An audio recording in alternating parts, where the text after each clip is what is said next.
नमस्कार। तेज हरियाणा पर एक बड़ी अपडेट के साथ शुरुआत करेंगे, जो कि डबवाली में चौंकाने वाला मामला सामने आया है, जहां पर ट्रैक्टर कंपनी के जो कि हॉलैंड कंपनी के 29 ट्रैक्टरों पर लोन निकालकर उन्हें गायब कर दिया गया है और कंपनी से 1.5 करोड़ की धोखाधड़ी की गई है। इसमें रिलेशनशिप मैनेजर समेत 3 लोगों पर केस है वो दर्ज किया गया है। हरियाणा सिरसा के डबवाली क्षेत्र में ट्रैक्टर लोन के नाम पर करीब 1.5 करोड़ रुपए की ठगी करने का मामला इस वर्ष 2026 की शुरुआत में सामने आ गया है। मोहाली स्थित company CNH industrial capital India private limited के साथ ये ठगी खुद कंपनी के रिलेशनशिप मैनेजर ने ही अपने साथियों के साथ मिलकर कर दी है। पुलिस ने मामले में रिलेशनशिप मैनेजर सहित 3 आरोपियों को नामजद करते हुए केस दर्ज कर लिया है। पुलिस जांच में सामने आया कि आरोपियों ने फर्जी दस्तावेज तैयार कर कंपनी के अधिकृत डीलर से 29 ट्रैक्टर लोन पर निकलवा लिए। बाद में ये ट्रैक्टर न तो संबंधित खरीदारों को मिले, ना ही उनकी कोई जानकारी सामने आ पाई। जब लोन की किस्तें टूटने लगी तो कंपनी को पूरे मामले का पता चला। इस मामले में CNH industrial company collection state head Jaiveer Yadav, जो कि हिसार के रहने वाले हैं, उनकी शिकायत पर डबवाली शहर थाना पुलिस ने केस दर्ज किया है। शिकायत की जांच पहले आर्थिक अपराध शाखा को सौंपी गई थी। दरअसल इस घोटाले का राज कब खुला? लोन की किस्त जब डिफॉल्ट होने के बाद कंपनी के अधिकारी जब बताए गए खरीदारों के पते पर पहुंचे तो चौंक कर यहाँ पर वो चौंकाने वाला खुलासा हुआ। कई लोगों ने कहा कि उन्होंने कभी ट्रैक्टर खरीदा ही नहीं, जबकि कुछ पते फर्जी पाए गए, वहां कोई मौजूद ही नहीं मिला। कई मामलों में सिर्फ आधार और पैन कार्ड का दुरुपयोग किया पाया गया। पुलिस द्वारा दर्ज की गई FIR में जिन लोगों को नामजद किया गया उनमें सूर्य प्रकाश, जो कि रिसालिया खेड़ा के कंपनी के जो कि रिलेशनशिप मैनेजर हैं, कुलदीप सिंह निवासी ढानी राम सिंह एलनाबाद, सह आरोपी वीरेंद्र, जो कि जोधका का सह आरोपी है।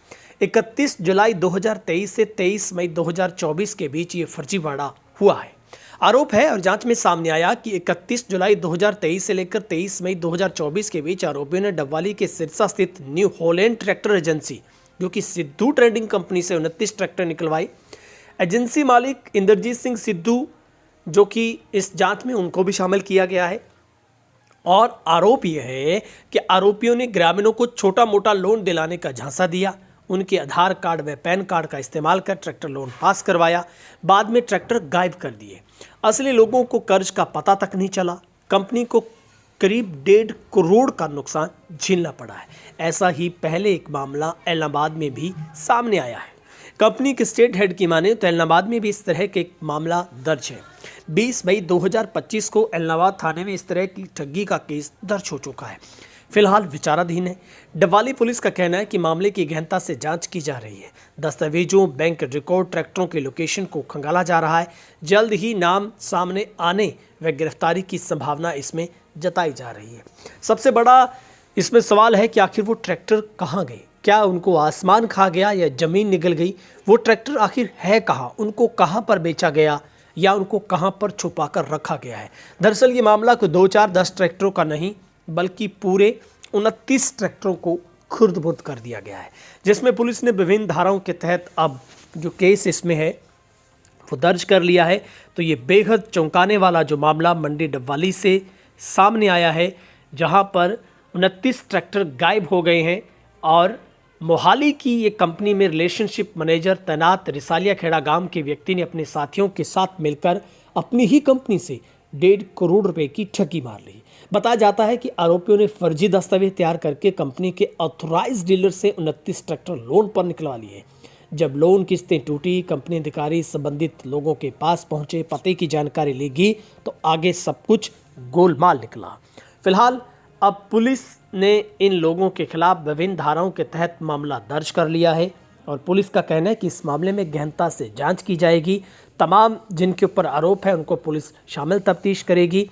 इन लोगों को बुलाया जाएगा, गहनता से जांच, दस्तावेजों की पुष्टि होगी और ऐसे में अब पुलिस हर एंगल से इस मामले की जांच है वो करने में जुट गई है।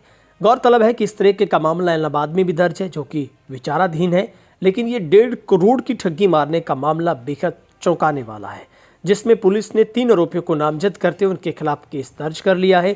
कंपनी के स्टेट हेड ने डबवाली पुलिस में ये शिकायत है वो दर्ज करवा दी है। अब पुलिस ये भी पता लगाएगी कि क्या इस गिरोह में कोई और लोग भी शामिल हैं या फिर ये किसकी शय पर, किसके कहने पर, किसकी प्लानिंग के आधार पर इस इतनी बड़ी वारदात को अंजाम दिया गया कि कंपनी को इतने टाइम तक पता तक नहीं चला। लेकिन जब किस्तें ड्यू हुई, डिफ़ाल्टर हुए, तब जाकर कंपनी ने इस पूरे मामले को उजागर किया है।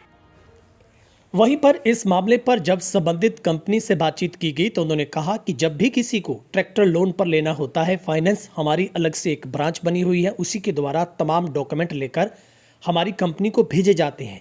कंपनी की अप्रूवल आने के बाद यानी तमाम कागजात चेक होने के बाद ही हमारी तरफ से ट्रैक्टर उस मालिक को लोन पर दिया जाता है।